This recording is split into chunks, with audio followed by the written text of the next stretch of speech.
I'm Dr. Lane Smith, and I'd like to talk to you about fat transfer to the buttocks, otherwise known as Brazilian butt lift.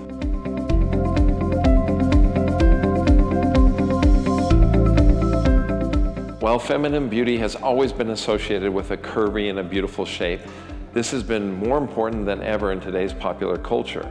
Today, many of our icons are known especially for their curvy figures and their narrow waists. The shape of a woman and how curvy it is related mostly to genetics. Patients think that if they gain weight, they'll get curvier, or if they do certain exercises, they will get curvier. This is actually not true. The main thing that determines a woman's shape is actually her genetic makeup. What happens is the fat cells that you have simply expand if you gain weight, and they contract if you lose weight.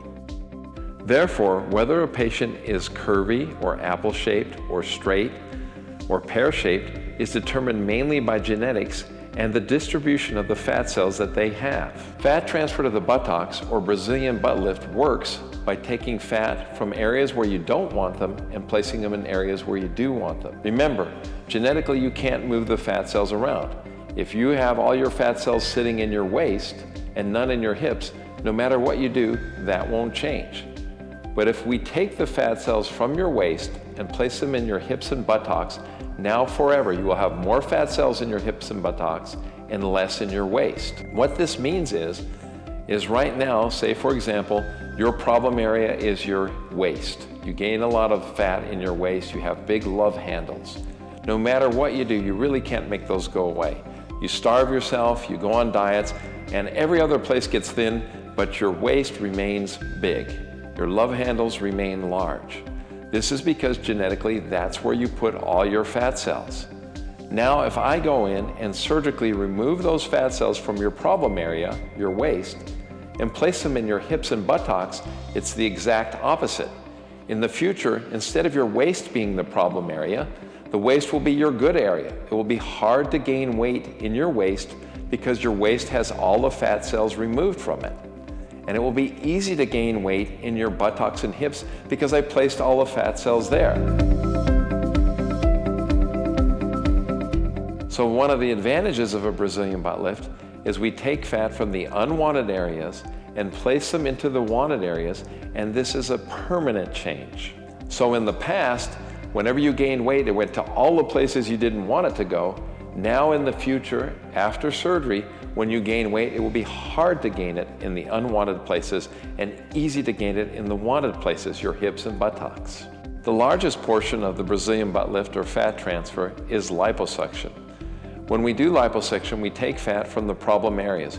Usually this is the waist, the back, and the abdomen. While we usually take fat from the abdomen, the waist, and the back, we can take fat from almost any area of the body. This means we can use the arms or the inner thighs or the area under the chin and place that fat in the buttocks and hips as well. Patients often ask me, how much fat are you going to place in my buttock and hips? The answer is determined mainly by the patient's desires, how much fat she has, and how tight her skin is. Patients think that we can just place an unlimited amount of fat into the buttocks. The truth is that we are limited by the tightness of the skin. As we inject fat into the buttocks, the skin gets tighter and tighter.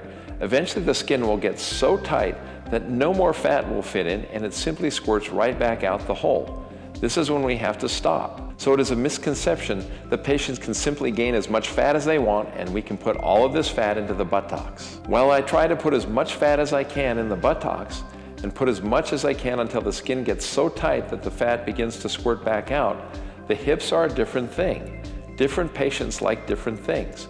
Some patients want me to put a lot of fat in the hips. Other patients want me to put just a little bit of fat in the hips. One of the things that limits us is how fat the patient is.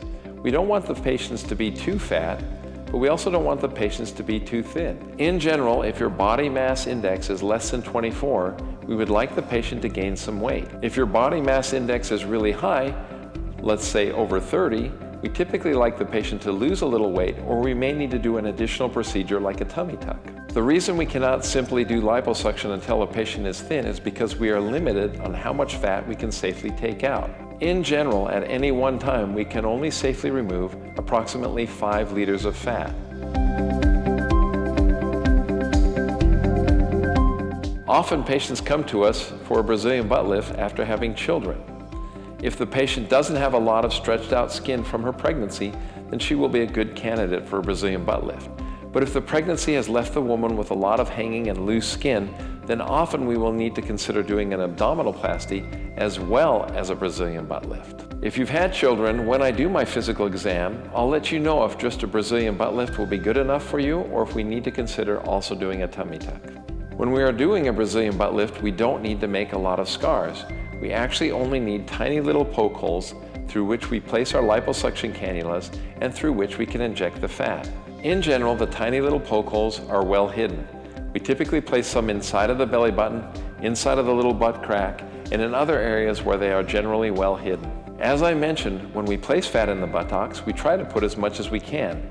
But as I also mentioned, the skin tightness limits how much fat we can place in the buttocks, but we always try to put as much as we can. After the fat has been placed into the buttocks, only approximately 60 to 70% of the fat lives.